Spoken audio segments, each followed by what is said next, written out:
It's extremely unfortunate that another session of Parliament has been wiped out. Regrettably, in this case, the responsibility is as much of the C&AG as it is of the BJP.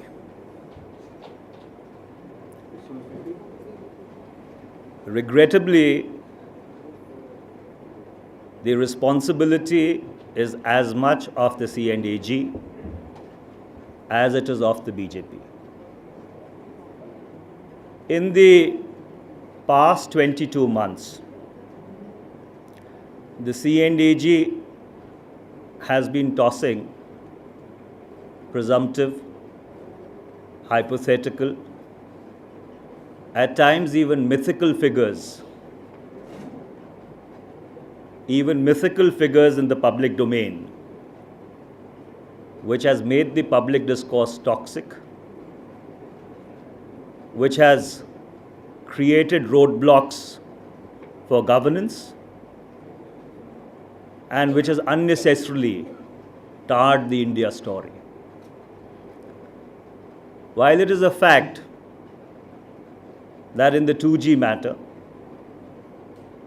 the Supreme Court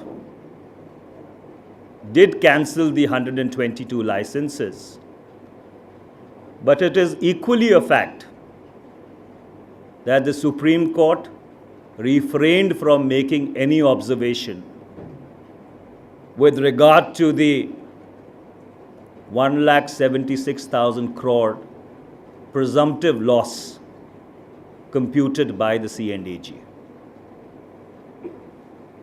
And unfortunately, this phenomena has become a disturbingly recurring pattern. On the 24th of April, 2012, a C&AG report with regard to higher education was tabled in Parliament. The total budgetary allocation for higher education for the year 2009-2010 was 16,000 crores.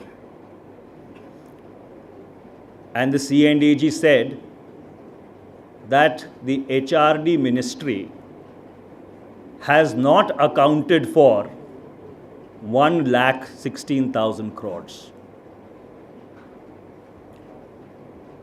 1,16,000 crores or 1,600 crores became 1,16,000 crores. Would you call it merely an oversight? Then again, on the 31st of August 2012, there was another C&AG report about the Atomic Energy Regulatory Board.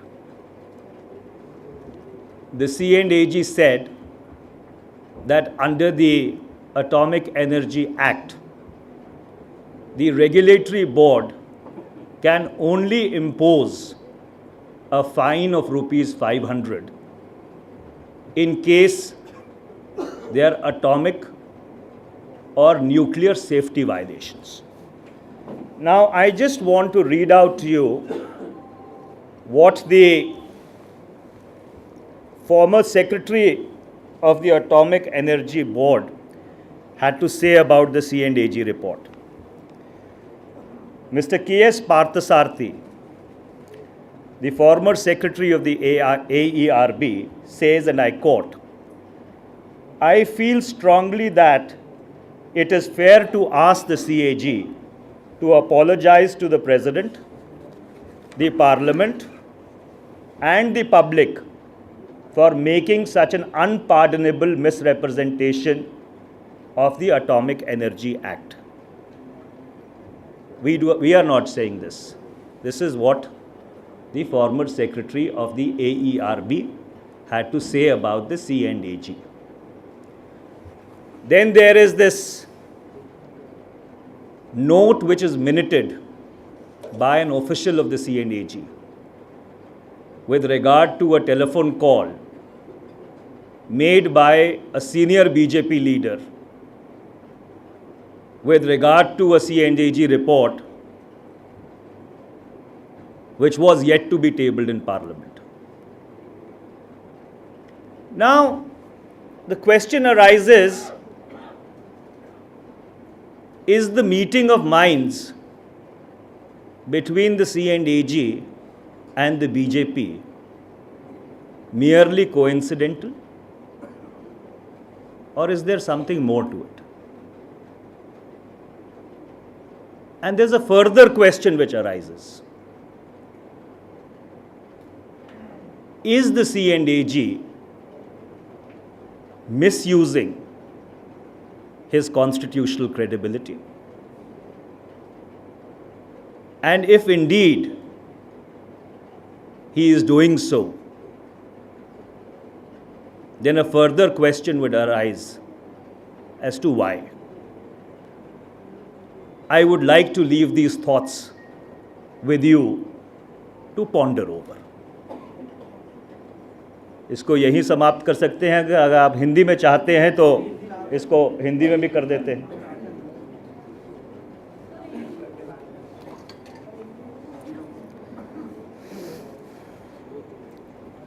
Hindi हमारी थोड़ी कमज़ोर है, इसलिए ये अत्यंत ही दुखद बात है कि सदन का एक और सत्र राजनीति की बलि चढ़ गया। और दुर्भाग्यपूर्ण बात यह है कि इसमें जितनी जिम्मेदारी भारतीय जनता पार्टी की बनती है,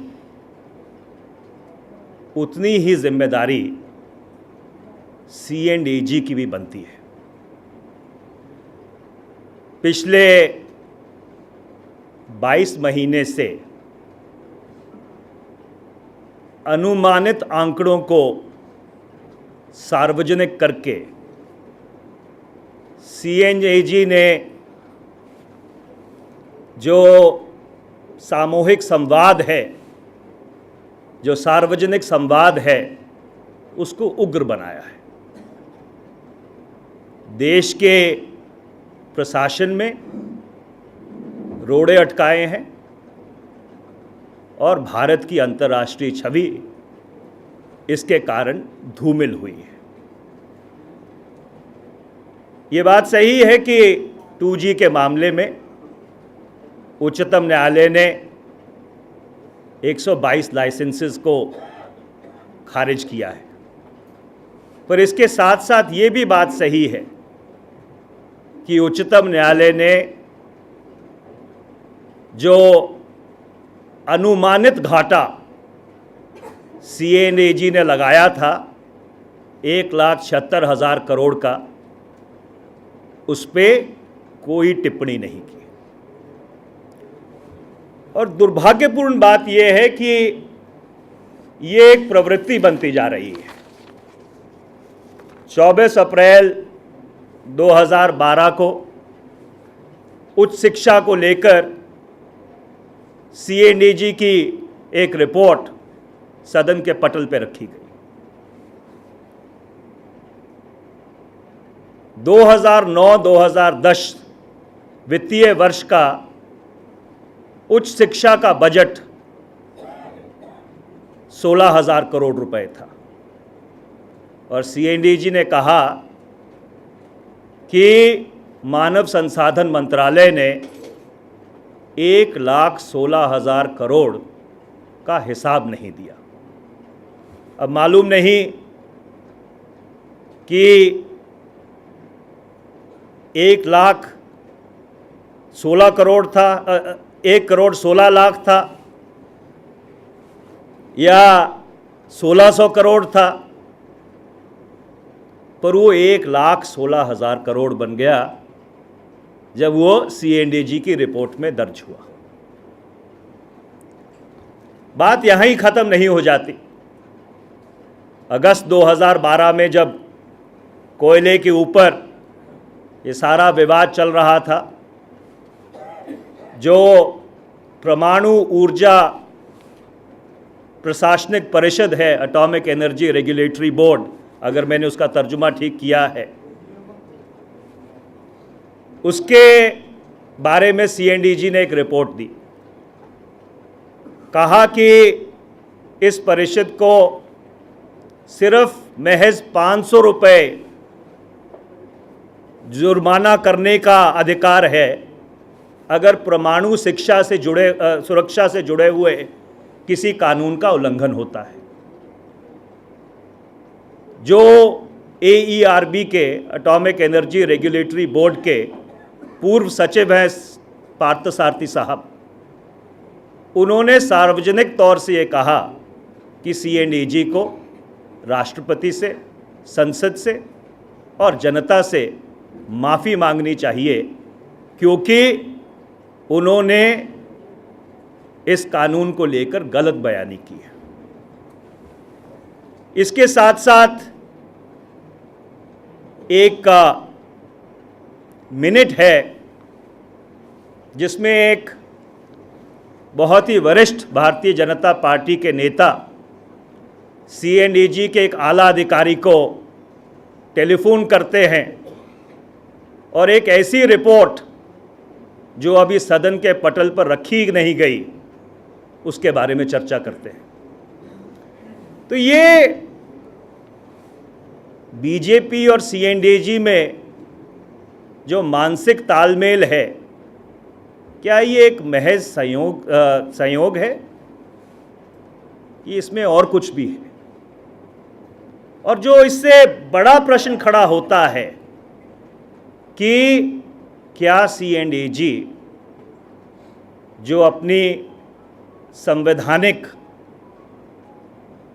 क्रेडिबिलिटी है, जो उनकी संवैधानिक विश्वसनीयता है, उसका क्या गलत प्रयोग कर रहे हैं? और कर रहे हैं तो फिर क्यों?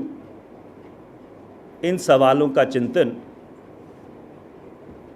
मैं आपकी अदालत में छोड़ता हूं।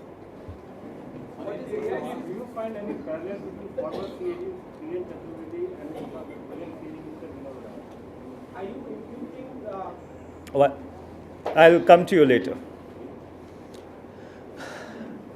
Look, history, if it repeats itself once, is a tragedy.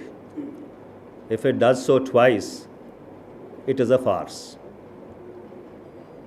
All that I would like to say at this moment is that the trajectory of coincidences is uncanny. Uncanny. Huh? Are you imputing the convergence between CAG and BJP to the institution of CAG or the individual CAG? Well, that is something for all of you to infer, whether the congruence is institutional or the congruence is personal. But all that I am trying to say is that if you look at the sequence of events, if there would have been one error, it would have been understood. But there are repeated errors which are manifesting themselves. Even with regard to the so-called presumptive gain of 1,86,000 crores in the allocation of coal blocks, many analysts, independent analysts, not Congress spokespersons because they would be called partisan, have raised very serious questions. The difficulty is that, if this was an allegation being made by one political party against another, by one politician against another, it is taken in a different manner. But when something is said by a body which carries the weight of constitutionality behind it. It creates a very peculiar situation around the country. One second, let me complete. It creates a very peculiar situation around the country. And the difficulty is that in each of these reports, and these examples have come into the public space which I have cited, I do not know how many more such bloomers would be there. In each of these reports, there are very serious question marks, not only about computing methods, but even the very basis on which they are structured, which have been raised by different people. Manish ji, आपने बेहद संगीन आरोप लगाया है BJP और CAG दोनों के बीच में तालमेल है। सीएजी जो रिपोर्ट तैयार कर रही है वो बीजेपी के नेताओं के गाइडेंस में या उनके इशारे पर तैयार हो रही है। तो आपको बीजेपी के वरिष्ठ नेता का नाम बताना चाहिए, क्यों झिझक में आप उसका नाम बताएं? ऐसा है कि बीजेपी को इस बात को खारिज करने दीजिए, नाम भी सामने आ जाएगा। और अगर आप अपनी पत्रकारिता के थोड़े, अगर मैं पंजाबी का शब्द इस्तेमाल करूं, पिछोकड़ में जाएं, पिछोकड़ में मतलब इन द पास्ट, और less time understood because misunderstood, तो आप पाएंगे कि जो मैं बात कह रहा हूं वो नई नहीं है, ये पहले सार्वजनिक हो चुकी है। पर क्योंकि इस सारे घटनाक्रम का वो एक अटूट पहलू बनती थी, इसलिए मैं दोबारा से उसको आपके संज्ञान में लाया हूँ। हाँ सर देखिए, हाँ, आप कम। जो आरोप सीएजी पे लगा रहे हैं, एक संवैधानिक संस्था को आप राजनीति के घेरे में ला रहे हैं। पहली बात, अगर आपको सीएजी के कॉम्पिटिशन पर प्रॉब्लम्स है तो आप पीएसी में उसका विरोध कर सकते हैं। ये आप हमेशा कहते रहे हैं कि ये रिपोर्ट होती है और ये पीएसी में जाती है, आप तो खुद उसके मेंबर हैं, तो फिर आप सीएजी के ऊपर राजनीति के आरोप कैसे लगा रहे हैं? आप पीएसी में विरोध करिए। देखिए, इस बात का मैं जवाब पहले भी दे चुका हूँ। C&AG कोई अकेली संवैधानिक संस्था नहीं है इस मुल्क में। संसद सदस्य और संसद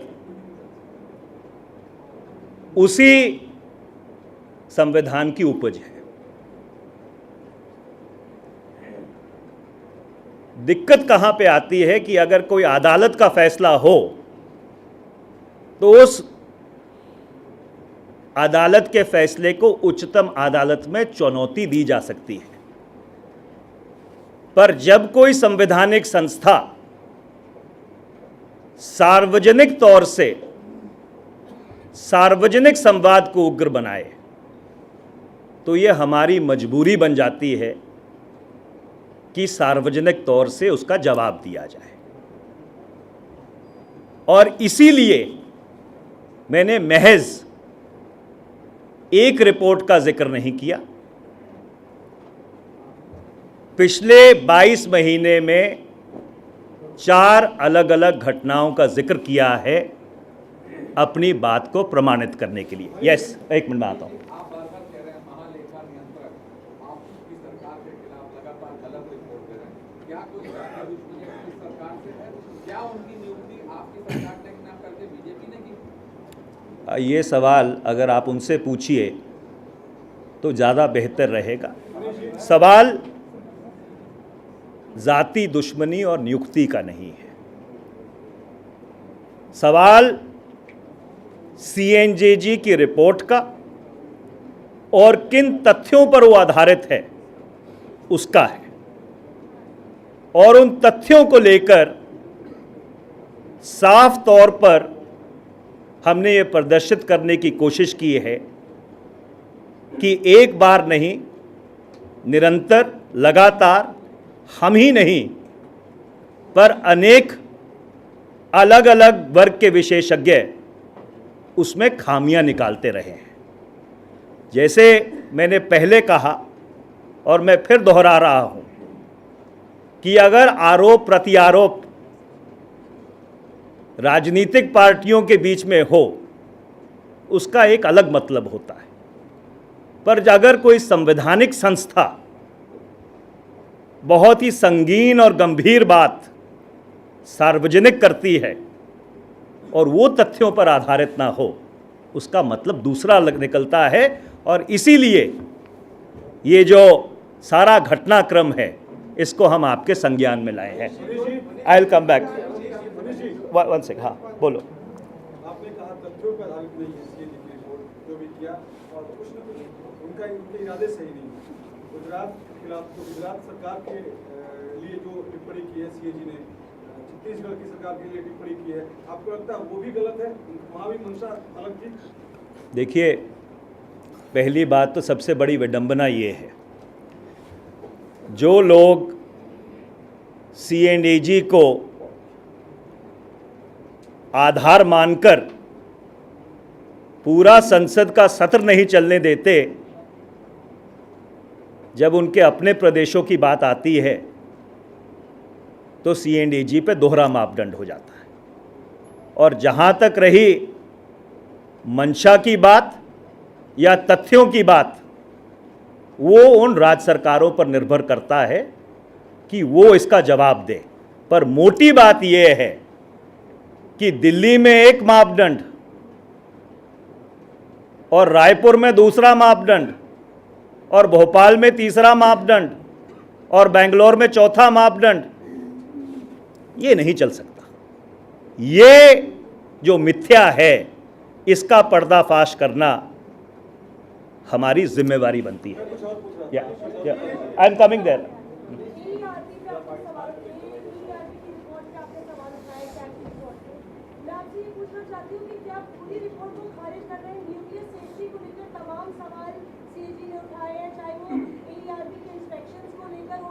चाहे वो डीकमिशनिंग पावर प्लांट को लेकर हो, चाहे वो खुद जांच पड़ताल को लेकर हो, कि EERB अपने फंक्शंस पूरे नहीं कर रही है। यहाँ तक कि परमाणु वेस्ट को भी फेंकने का कोई तरीका नहीं है हमारे देश में। तो क्या पूरी रिपोर्ट को खारिज कर रहे हैं, या आप एक पॉइंट को उठा के उसको पूरी को तोड़ मरोड़ के पेश करना चाहते हैं? बहुत आदर और सम्मान के साथ मैं आपको ये विनती करना चाहता हूँ कि CNAG की परमाणु ऊर्जा से या एटॉमिक एनर्जी रेगुलेटरी बोर्ड से जुड़ी हुई रिपोर्ट पर सवाल हमने नहीं उठाया है। सवाल AERB के पूर्व सचिव पार्थसारथी जी ने उठाया है। और जब एक पूर्व साइंसदान इतनी गंभीर बात कहता है कि CNAG को सामूहिक तौर पर राष्ट्रपति से, संसद से और भारत की जनता से माफ़ी मांगनी चाहिए, तो ये अपने आप दर्शाता है कि उस रिपोर्ट के बारे में भारत का जो विज्ञान जगत है उसकी क्या राय है। 1 second, there was a question there. आपने आरोप लगाया कि कैग और बीजेपी दोनों ने संसद की कार्रवाई को बाधित किया, ऐसा लगता है। ऐसी कौन सी सरकार की मजबूरी थी कि संसद के कुछ दिन के बाद ही संसद से निकल रहा है, चाहे तो आखिरी दिन भी उसको रिपोर्ट को पेश किया जा सकता था, ऐसा क्यों नहीं किया गया? क्या भविष्य में आप सरकार को ये सलाह देंगे कि संसद की कार्रवाई सुचारू रूप से चले, इसलिए रिपोर्ट को आखिरी दिन पेश किया? भैया, चित भी मेरी पट भी मेरी। रिपोर्ट ना पेश करो तो आप छिपा रहे हैं, रिपोर्ट सार्वजनिक करो तो क्यों सार्वजनिक कर दी? अब ये तो नहीं चल पाएगा ना। हाँ, कमिंग बैक। या बार-बार कह रहे हैं कि आप पब्लिक डोमेन में संज्ञान में डालना चाहते हैं इस चीज़ को कि CAG जो है जो कर रही है उसमें उसका हिडन एजेंडा है। कथित तौर पर आपके हिसाब से आप क्या चाहते हैं कि CAG आपको जवाब दे? आप CAG से सफाई चाहते हैं इस विषय पे? हम ये चाहते हैं कि इस सारे घटनाक्रम पर इस देश की जनता आप जैसे विद्वान लोगों के माध्यम से बहुत ही गंभीरता से इसके ऊपर सोचे और विचारें, हम ये चाहते हैं। हाँ, आ रहा हूँ हाँ। सीएजी और एक राजनीतिक दल में जो है तालमेल है, जिसके चलते एक संवैधानिक संस्था है, उसका एक बड़े राजनीतिक दल के साथ रेलगोल चल रही है। आपको लगता है सरकार की जिम्मेदारी और कांग्रेस पार्टी की जिम्मेदारी क्या ये दर्शाती है कि इम्पीचमेंट उनके खिलाफ होना चाहिए? इम्पीचमेंट क्यों नहीं करते अगर आपको लगता है?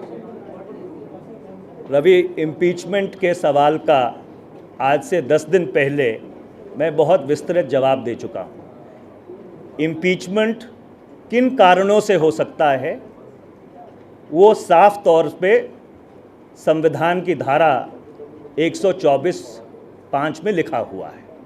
तो हम इम्पीचमेंट की बात नहीं कर रहे हैं, हम महज जो तथ्य हैं, जो सवाल विशेषज्ञों ने उठाए हैं, जो आज CNDG की विश्वसनीयता पर प्रश्न चिन्ह हम नहीं लगा रहे, बट इंडिपेंडेंट एनालिस्ट लगा रहे हैं, उसको आपके संज्ञान में लेके आ रहे हैं। इस देश की जनता में मंथन करने का और हल निकालने का बहुत बड़ी क्षमता और बहुत बड़ा साहस है। I am coming back Sandeep. हाँ, एक ही प्रश्न है, उसमें 2 भाग है और चाहता हूँ कि दोनों के अलग अलग उत्तर।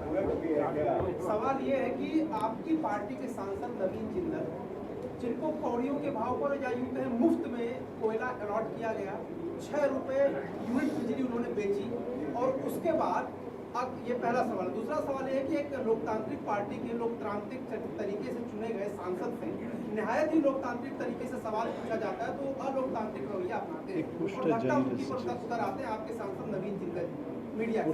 सवाल ये है कि जब आपने रिसोर्स यूज किया भारत का, तो आप महंगी दर पे बिजली दे रहे हैं और सवाल पूछने पर गुस्सा हो जा रहे हैं।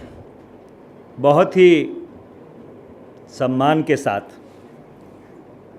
मैं ये कहना चाहता हूँ कि Jindal steel and power limited, अगर मैं नाम सही ले रहा हूँ, थोड़ी अज्ञानता है इस विषय में, उसको जो कोयले की खानें थी उसका आवंटन कांग्रेस की सरकार ने नहीं किया था, उसका आवंटन एनडीए की सरकार ने किया था 1998 में। और उस समय, और शायद बात सही है, सिफारिश उड़ीसा के मुख्यमंत्री ने की थी। उस समय तत्कालीन एनडीए की सरकार को यह सुनिश्चित करना चाहिए था, या रेगुलेटरी बोर्ड के माध्यम से या पीपीए के माध्यम से, कि पावर टैरिफ क्या होना चाहिए। तो अगर इसमें किसी ने गलती की है, वो साफ तौर पर गलती एनडीए सरकार की है और वो उससे भाग नहीं सकते। जहां तक आपके दूसरे सवाल का संदर्भ है, अगर ऐसी कोई घटना हुई है, मुझे उसके बारे में जानकारी नहीं है, पर मैं फिर दोहराता हूं कि अगर ऐसी कोई घटना हुई है तो मैं माफ़ी मांगता हूं। I just want to take you back to the last statement that Prime Minister made at the last day of the session. He said he respects the CAG. So, is the viewpoint of Congress Party and its Prime Minister are different?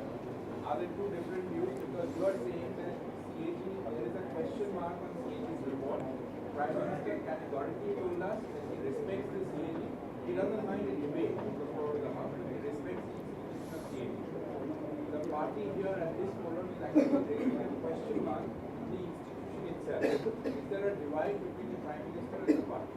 Well, I think, Sandeep, it would be inappropriate to try and manufacture mythical divides. The fact is that there are very serious question marks, or there are very serious questions which have been raised about the efficacy of the CNDG report. The Prime Minister is absolutely correct when he says that every constitutional institution must be respected. However, I think it is equally imperative and important that the inconsistencies, and because they seem to fall into a larger pattern, also need to be put out in the public space so that people can make their own judgment. Okay, एक minute last. Same CAG report gives a report against the Gujarat government. That becomes your political tool. The same CAG gives a report against the Madhya Pradesh government. Then Congress fronts it as that Shivraj Singh Chauhan should resign. When it is against you, then you find it convenient to say that the CAG is all bad. Dump the CAG. Well, insofar as Gujarat, Madhya Pradesh, or Chhattisgarh is concerned, I am afraid the shoe's on the other foot.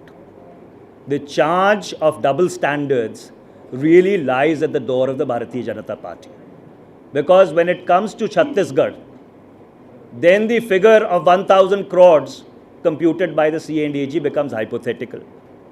When it comes to Delhi, it suddenly metamorphizes itself into real and a whole parliament session is wiped out. So the charge of double standards lies on the door of the BJP. If at all they have difficulties with the report, it is for them to come out and establish those difficulties, as we have picked holes in various C&AG reports. So therefore, it's all very convenient for them to preach at the altar of the C&AG in Delhi and undermine it when it comes to their own states. Can I ask you another question? So I'll just come back to you. Lok Sabha चुनाव की तैयारी में योगी उत्तर प्रदेश में नए zone बनाए गए हैं, सब युवा नेताओं को मौका मिला, लेकिन न उसमें शिवप्रकाश जायसवाल शामिल है उस टीम में, ना सलमान खुर्शीद शामिल है, ना वीरेंद्र प्रसाद वर्मा शामिल है। आपको लगता है पिछले दिनों जो चुनाव हुए थे उत्तर प्रदेश में, उसमें जो बयानबाजी हुई थी, उसको लेकर के उन लोगों को साइड किया गया? देखिए, पार्टी में अलग अलग व्यक्ति अलग अलग जिम्मेदारियां निभाते हैं, और इस पार्टी में हर व्यक्ति के लिए काम करने की जगह है, और सब लोगों को जिम्मेदारी मिली हुई है और अपनी क्षमता से उसका निर्वहन करने की कोशिश कर रहे हैं। मैं आ रहा हूँ वापस। जिस हाँ, Another question. What is your response to the arrest of the political cartoonist Asim Trivedi? And do you think that slapping of sedition charge against him is appropriate?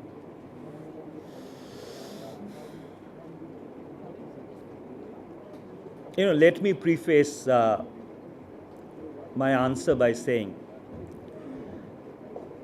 that a society which forgets to laugh at itself is a society which runs the risk of getting atrophied. However, where does the golden median lie between the freedom of expression and reasonable restrictions? The jury is still out on that. In fact, as you are aware, the Supreme Court till recently had been hearing a batch of matters pertaining to freedom of speech qua reasonable restrictions. But I have no hesitation in saying that perhaps the arrest is a bit of an overstretch. Hindi में भी कह दीजिए। मेरे को जवाब पूरा करने दीजिए, फिर हिंदी में भी कह दूंगा।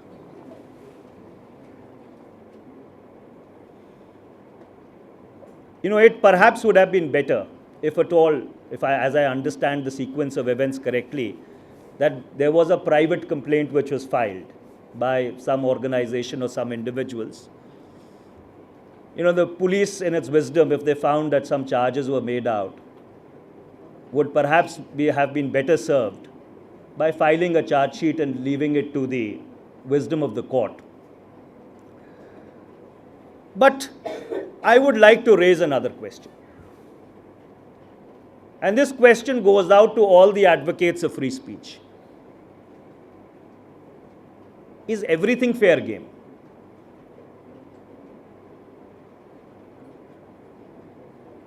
Does freedom of speech mean that everything is fair game? I mean, after all, I am not justifying the arrest. I am an advocate of free speech personally. But there are certain national emblems, there are certain national symbols, which all of us respect. It is our predecessors who have sacrificed, contributed in bringing that idea of India to life, which those symbols represent and portray. So I think while overreaction is certainly not called for, but at the same time, all of us need to very seriously reflect and ponder that in the name of free speech, is everything fair game? जी sorry report आज जारी हुई जिसके हिसाब से कांग्रेस को पिछले 7 साल में करीब 2000 करोड़ का चंदा मिला है। सबसे ज़्यादा चंदा कांग्रेस को ही मिला है। देखिए, मुझे इसकी जानकारी नहीं है, आप मेरे संज्ञान में लेके आए हैं, मैं आपसे इसकी कॉपी लेकर उसका अध्ययन करके विस्तृत तौर से आपके सवाल का जवाब दूंगा।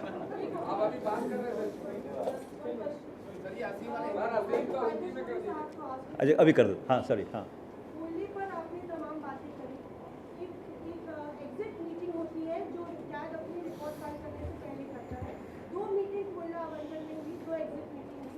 उस मीटिंग में बाकायदे सरकार के नोट्स में लिखा है, कोयला सेक्रेटरी ने लिखा है कि हम ऑप्शन नहीं कर पाए इसलिए क्योंकि प्राइवेट कंपनियां इतना सक्षम नहीं है। फॉरेन कंपनीज जो आ रही थी वो इतनी सक्षम नहीं थी, उनके इतने टेक्निकल नो हाउ नहीं था। जबकि सरकार की लगातार ये दलील रही है कि हमने अलॉटमेंट सारा कोल इंडिया को नहीं किया क्योंकि कोल इंडिया सक्षम नहीं है और हमको प्राइवेट कंपनीज को करना पड़ा। तो जिस कॉन्फ्लिक्ट ऑफ स्टेटमेंट्स की आप बात कर रहे हैं, क्या आपको नहीं लगता कि सरकार की कथनी और करनी में फर्क है? देखिए, बहुत सत्कार के साथ मैं फिर ये दोहराना चाहता हूँ कि हम एग्जिट कॉन्फ्रेंसेस की बात ना ही करें तो अच्छा है। एग्जिट कॉन्फ्रेंसेस में क्या कहा गया था और कितना उसको संज्ञान में लिया गया था, ये एक और कहानी है। ये किसी और दिन के लिए छोड़ देते हैं, इसके ऊपर भी विस्तृत तौर पर मैं ब्रीफिंग करूँगा। जी देखिए, जहाँ तक श्री असीम त्रिवेदी का सवाल है,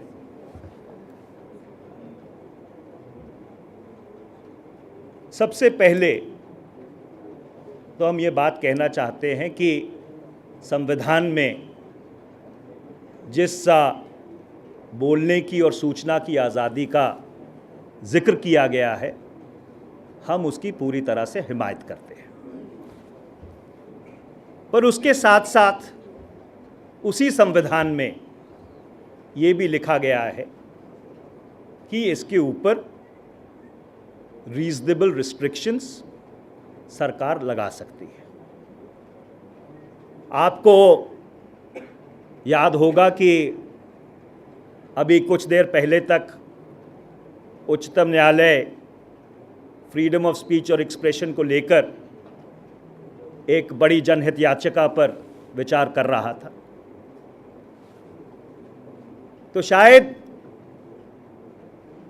अभी तक ये फैसला नहीं हो पाया है, इसको अंग्रेजी में कहते हैं that perhaps we have not determined the golden median where the freedom of speech ends and where reasonable restriction starts. हम किसी गिरफ्तारी के पक्षधर नहीं हैं, और अगर कोई मामला बनता था तो शायद ये बेहतर होता कि उसको अदालत के विवेक पे छोड़ दिया जाता, आरोप पत्र दाखिल कर दिया जाता, कोर्ट के विवेक के ऊपर छोड़ दिया जाता। पर इसके साथ साथ एक अहम सवाल ये भी खड़ा होता है, और जो सब लोग फ्री स्पीच के हिमायती हैं, हम उनसे भी पूछना चाहते हैं कि इसके ऊपर गौर करें क्या फ्री स्पीच के नाम पर हम सभी चीज़ों को ताक पे रखने के लिए तैयार हैं? इस देश में कुछ ऐसे भी चिन्ह हैं जो भारत की कल्पना की मिसाल है। उनके लिए कुर्बानी हमारे पूर्वजों ने भी दी है। तो इसलिए ये चिंतन की बात है, मंथन की बात है, गिरफ्तारी के हम हिमायती नहीं है। हम नहीं चाहते कि किसी की आज़ादी पर कोई रोक लगाई जाए, पर क्या व्यक्तियों को, संगठनों को कुछ सेल्फ रेगुलेशन, कुछ अपने ऊपर अंकुश, इसके ऊपर नहीं विचार करना चाहिए।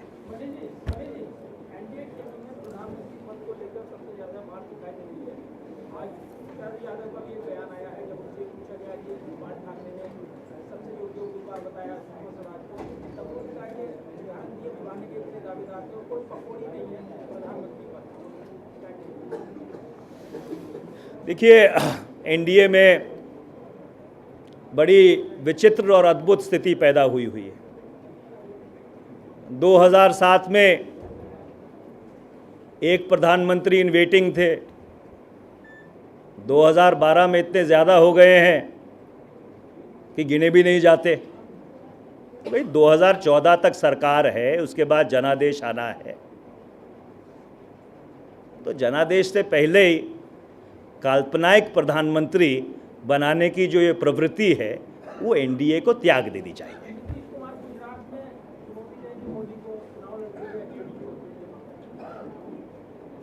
देखिए, लोकतांत्रिक मुल्क है, लोकतांत्रिक मुल्क में हर व्यक्ति को आज़ादी है चुनाव में अपना जोर आजमाने की। Thank you.